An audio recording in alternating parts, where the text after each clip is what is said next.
This is our presentation of our study replication for advanced ABA. We replicated the methods published by Lalonde et al. In 2014 titled Increasing Physical Activity in Young Adults with Autism Spectrum Disorders. My name is Kristen Barnes, and this is my fourth semester at Ball State University. I have been working as a registered behavior technician for the past 3.5 years in an ABA clinic. My name is Carolyn Kress, and this is my second semester at Ball State. I've been working in an ABA clinic for the past 1.5 years, and I live in Indianapolis, Indiana. My name's Lauren Voss, and this is my second semester at Ball State University, and I have been working in an ABA clinic for 1.5 years, and I currently live in Indianapolis. My name is Laura Hamilton, and it's also my second semester at Ball State. I've worked in at an ABA clinic for 1.5 years, and I also live in Indianapolis. My name is Sydney Weinstein. This is also my second semester at Ball State. I've worked as a registered behavior technician in an ABA clinic for 2 years, and I'm from Indianapolis, Indiana. The importance of physical activity. Evidence has shown that physical activity has a wide range of health benefits. Just a few of these health benefits can include reducing the risk of dementia, depression, certain types of cancer, heart disease, type 2 diabetes, and excessive weight gain. Tudor-Locke et al. Acknowledged that healthy adults typically take between 4,000 and 18,000 steps per day. The U.S. Department of Health and Human Services determined that the average number of baseline steps typically studied is around 5,000 steps per day, although it is recommended to aim for a goal of 10,000 steps per day. Pedometers, a body-worn motion sensor, are just one example of activity trackers that have been used by researchers to assess and motivate physical activity behaviors, including daily steps taken. Kovelis et al. Studied the short-term effects of using a pedometer to increase physical activity levels of healthy smokers who either did not or did reach the recommended 10,000 steps per day. Subjects were randomly assigned to 2 groups. Group pedometer, where those in this group were given a pedometer to wear every day for 1 month, and group booklet, where those in this group received a booklet with encouragement to walk as much as possible. The results of this study found that wearing a pedometer increased the physical activity levels of inactive smokers.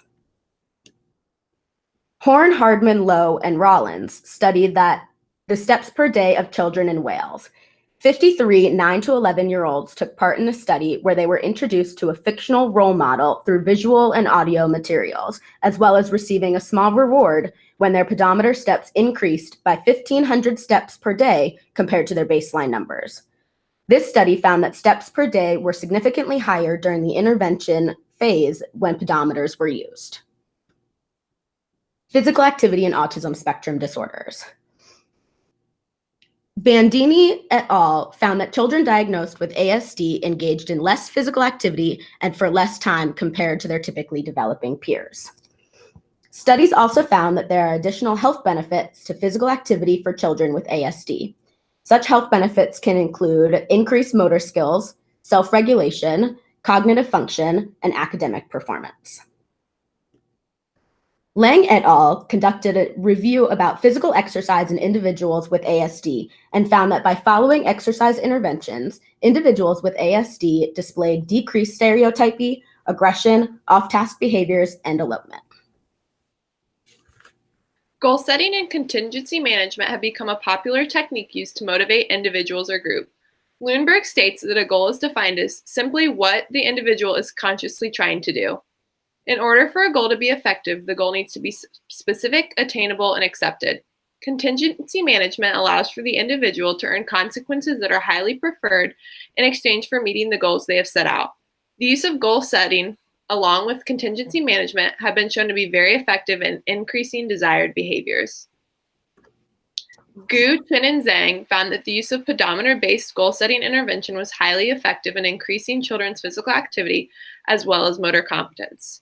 In their study, they created an 8-week intervention in which participants were randomly assigned to one of 3 groups. Group 1 was the control group without any form of intervention. Group 2 was an intervention group with personalized pedometers that had weekly target goals to reach in their PE class. And Group 3 was an intervention group that had a fixed target range based on recommended criteria. Results from this study showed that after the 8-week period, both intervention groups had higher expectancy value beliefs, motor competence, and physical activity in comparison to the control group. Additional research has been done on the use of goal setting and contingency management. Adam et al. Looked to see if there was a difference between statical goal setting and adaptive goal setting. They also looked to see if there was a difference in giving immediate reinforcement versus delayed reinforcement. The results from this study found that adaptive goal setting outperformed static goal setting. They also found that smaller immediate rewards did better than larger delayed rewards.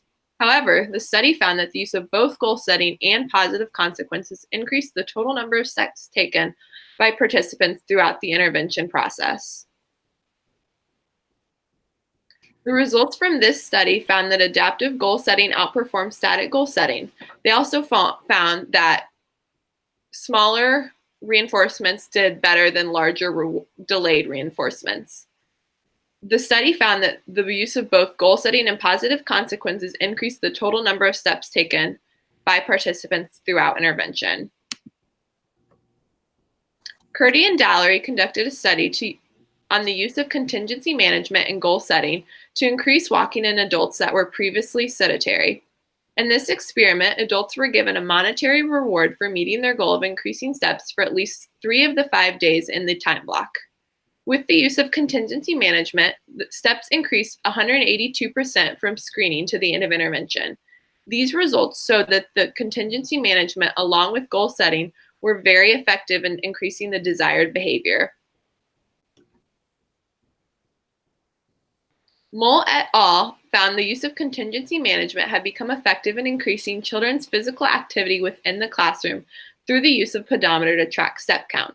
In this study, students were allowed to choose which positive consequence they were going to be earning when they reached the group goal. If they met their group goal, they were allowed to access the consequence they had chosen. Results showed that the use of contingency management in addition to goal setting increased the amount of steps each classroom took. Lalonde et al. Conducted research in order to see if they could increase physical activity in young adults with autism spectrum disorder using goal setting and reinforcement. In this study, participants were presented with a pedometer to wear and given a goal of steps to take per day based off of their baseline data. Each day that the participants met their step goal, they were given access to a valued reinforcer. Throughout the study, all participants increased steps during intervention. These results suggest that goal setting and reinforcement are potential intervention techniques that could be used for increasing daily steps taken.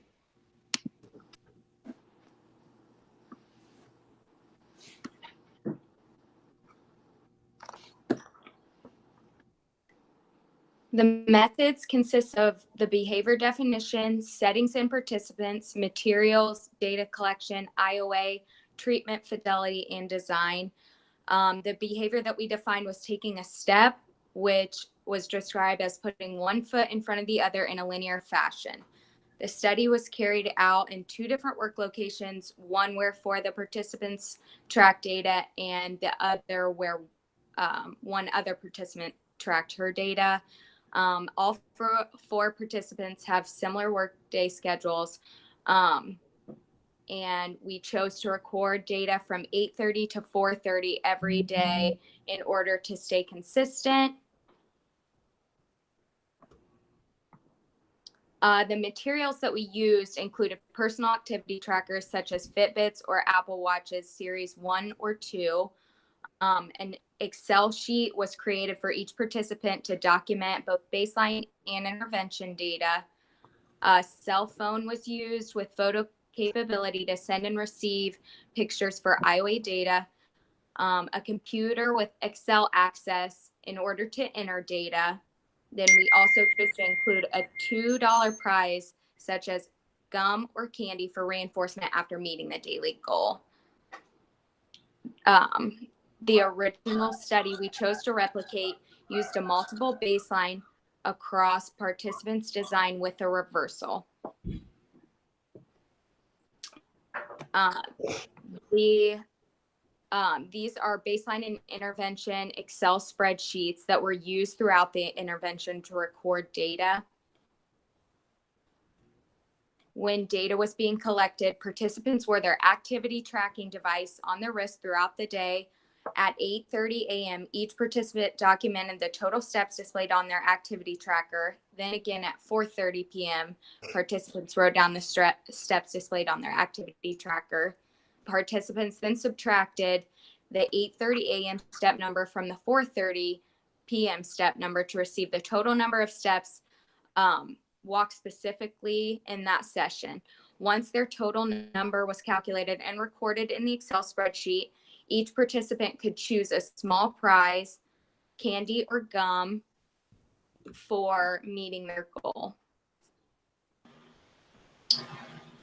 As a part of the study, IOA was utilized to ensure that each participant correctly collected, calculated, and documented their data. One participant who's labeled as the rely person would check another participant's work and verify that the information was kept up to date and was accurate.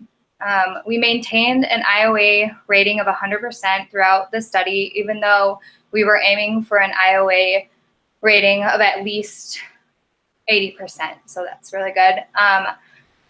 For our IOA data, it was collected for 40% of our sessions. So as stated, many of the daily activities of documenting steps and checking other participant data seem to help reinforce the integrity of this study. This helped us to eliminate any late or falsified work that would be damaging to the integrity of this study. For the treatment fidelity, each Friday after 4:30 p.m., all 5 of participants would send a picture of their completed check sheet for that week. Each week, one participant would be responsible for checking that the other participants have fully completed their check sheets. Our study consisted of 4 main data sets. These 4 main data sets were baseline, intervention, return to baseline, and return to intervention. So to begin, the baseline phase is identified as the number of steps before we implemented the intervention. Each participant spent varying amounts of time in this phase, and then once the data sets seemed to be stabilized, we calculated the average and then created our goal for the steps for each participant.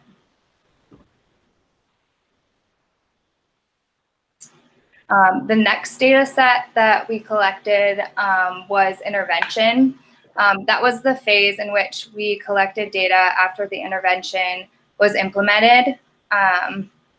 So once again, each participant spent varying amounts of time in this phase. This phase was completed if a participant that had 2 consecutive days of 10,000 steps, consecutive days of a greater predetermined amount, or when the study was completed. Briefly, return to baseline only had 1 participant take part, secondary to the phase requirements of intervention phase. So this phase lasted 2 days and was characterized by termination of intervention. Lastly, return to intervention was also only completed by 1 participant and had the return to intervention.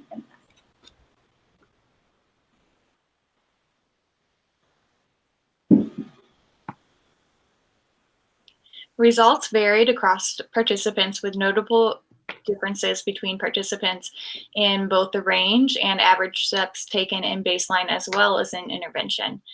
Significant overlap in baseline and intervention data points is present in the results of 4 out of 5 participants. Those participants were Caroline, Sydney, Lauren, and Laura. For each participant, the average daily steps increased from baseline by varying amounts. The range for that was 7.41% all the way up to 71.9% increase in average steps. I was successful in meeting my final goal of 10,000 steps across 2 consecutive intervention sessions. This meant that I met the criteria to return to baseline. So at that point, I removed the intervention and continued data collection. The steps taken in my return to baseline phase were considerably lower than the totals in my previous intervention section. However, they were not as low as baseline step totals. We are actually still collecting data, so I have not been able to go back to the intervention yet at this point.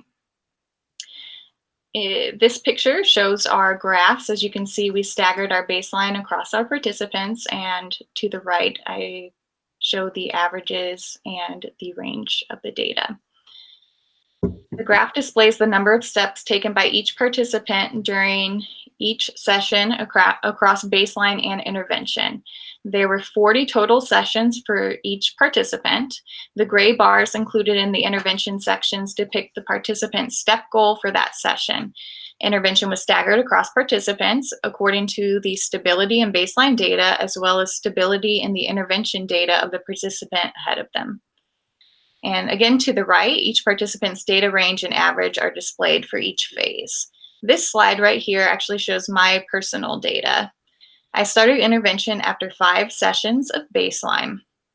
I met my daily goal in 14 out of 33 treatment sessions, which turns out to be 42% of treatment sessions. I found that my daily steps were influenced by my work assignments that day. So some days I performed almost all administrative duties. I was at my computer all day long, whereas other days I would be doing therapy with a client who was very active. So it was easier to get steps on those days. Also, my work schedule varied quite a bit. So I didn't have a consistent start and end time for my work day. Some days I would start work at 8 a.m., other days 11 a.m., and I could end anywhere between 3 and 6 o'clock at night. My steps reflect the changes in my work schedule. So you can see quite a bit of variability, especially about halfway through intervention. During my reversal phase, as I mentioned earlier, my daily steps decreased, but they did not go back to baseline lows. There's no overlap between my original baseline data points and my intervention data points. However, there is some overlap in my return to baseline phase and intervention. Overall, my data shows an increasing trend in the intervention under goal setting and reinforcement. So this one is going to show my data from the project. The average number of steps that I took during the day throughout baseline was around 7,732. My steps during baseline ranged from anywhere from 4,589 steps to 10,236 steps. Throughout intervention, my average number of steps that were taken a day was around 8,388. During intervention, my range of steps was between 5,120 and 11,123. I met my goal 7 times during the intervention phase. At the beginning of my intervention, I was working with 2 highly active clients who had me frequently moving around the clinic, which caused me to be hitting my goal a lot more at the beginning. A few weeks in, though, I was switched to a much more behavioral client, and because of that, I spent most of my day not moving around due to the behaviors, which as a result became increasingly difficult for me to then reach my step count each day. This is my graph data for our project. My average number of steps taken during baseline was 4,410 steps per day. The range was between 2,577 and 6,550. The average number of steps that I took during the intervention stage was 6,541. The range for that phase was between 5,116 and 8,952. My baseline stage was carried out from sessions 1 through 12, while intervention was carried out from 13 through 40. Throughout my intervention, I met my goal 14 times. Towards the beginning of the intervention, I was meeting my goal every day, but around session 23, 24, my client schedule changed. I went from working with a very active teenager to working with almost a new client every single day. So this change left me little time during the week to get those few extra steps in here and there.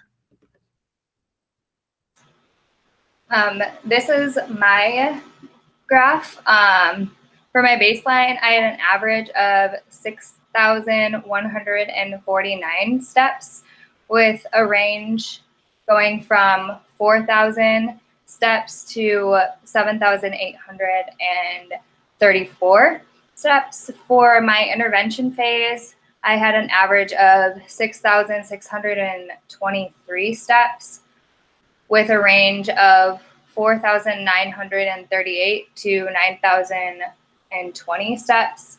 My baseline consisted of sections 1 through 14, and my intervention phase consisted of sections 15 through 40. I was unable to complete the intervention phase due to not having active client with that, and also for tantruming in that aspect. I did not take part, therefore I did not take part in the return to baseline or a return to intervention phase. And I believe that if this had not become an issue, that I would have been able to reach my goal of my steps. So that's that. This is my graph that displays my data throughout this project. For baseline, I averaged 7,260 steps with a range from 4,655 to 11,445. My baseline lasted 21 sessions, which is the longest of the participants. During my intervention phase, I averaged 7,798 steps with a range from 5,355 to 10,627 steps. My intervention phase lasted 18 sessions and was the shortest of the participants. I met my goal 8 times during intervention. Throughout the study, my steps were very inconsistent from day to day, which made it difficult to meet 10,000 steps 2 days in a row. Therefore, I was unable to complete the reversal. Also, I noticed during intervention that I would forget about trying to get in steps in the morning and mid-afternoon, but I would remember towards the end of the day. This didn't allow me enough time to meet my goal for the day, and I believe that a reminder like throughout the day would be helpful, like the children in the original study had.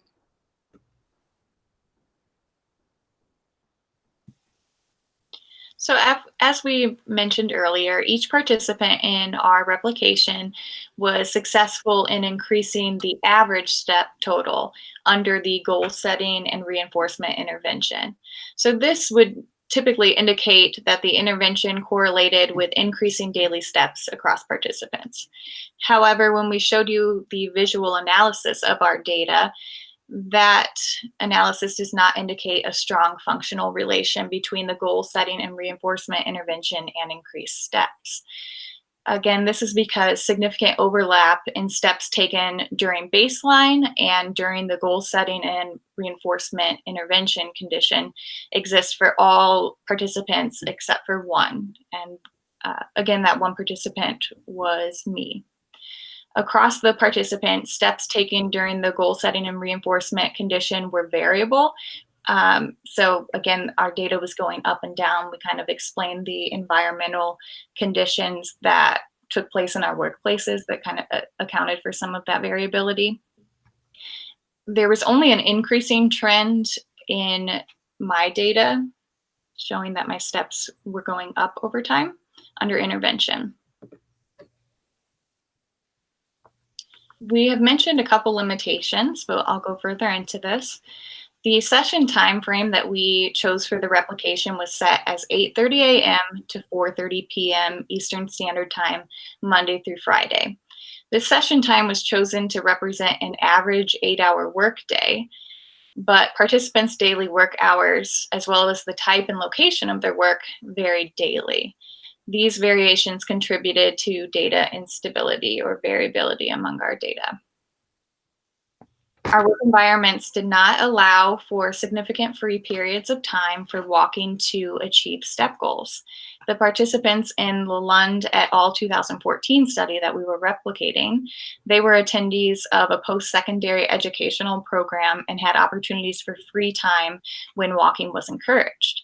Those participants, the participants in our replication, we are all behavior technicians providing services to individuals with autism. Our work environments did not allow for significant free periods of time for walking to achieve those goals. Again, depending on the time of day that we got off work, on some days, some of us were able to try to catch up and get those steps. Future research should investigate ways to increase daily steps of working adults with little schedule flexibility.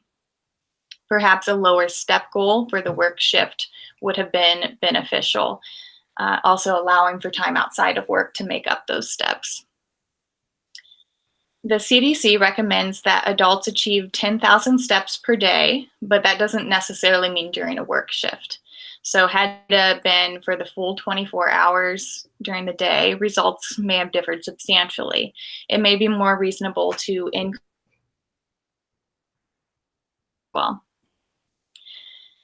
Participants in our current study replication were responsible for determining if our STEP goal was met, as well as for obtaining and accessing our own prizes. This removed a social element of accountability.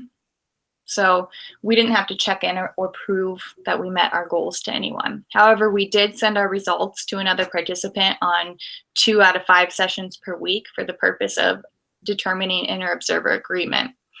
But again, it was not required that we message each other about whether or not we met our goals, and we didn't have to share our goals with the other participants. I think that this just eliminated a degree of accountability that would have come from that other person verifying the goal.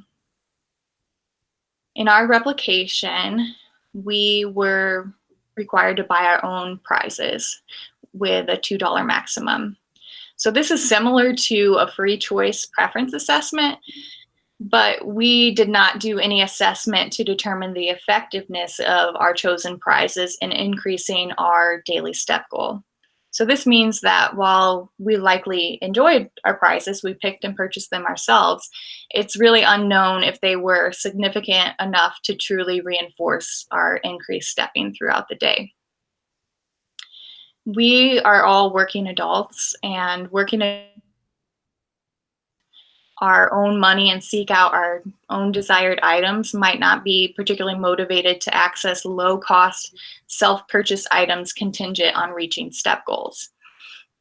I know that while I would set aside certain items for the end of the day, that didn't mean that I didn't have access to other similar items.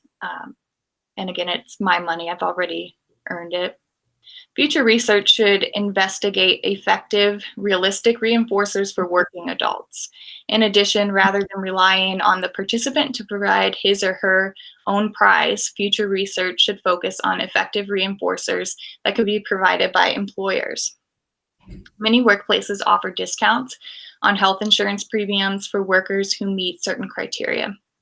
Research should strive to conclude whether such incentives are effective in increasing individuals' daily step totals. During our replication, we relied on activity trackers to determine our daily steps. We did not take any measures to ensure that our activity trackers were recording accurately, and therefore our data is subject to glitches in technology.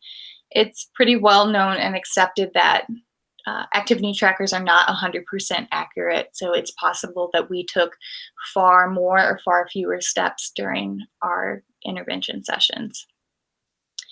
Lastly, we all engaged in this study as part of a group project for school, and so we may have been motivated to meet STEP goals in order to improve project results. This can't be ruled out as a confounding variable. I know I personally was motivated. I wanted to be able to make a graph that looked nice So there were days if I knew that I was pretty close to my goal that I would run around and try to get more steps at the end of the day just because I knew that I was part of this project.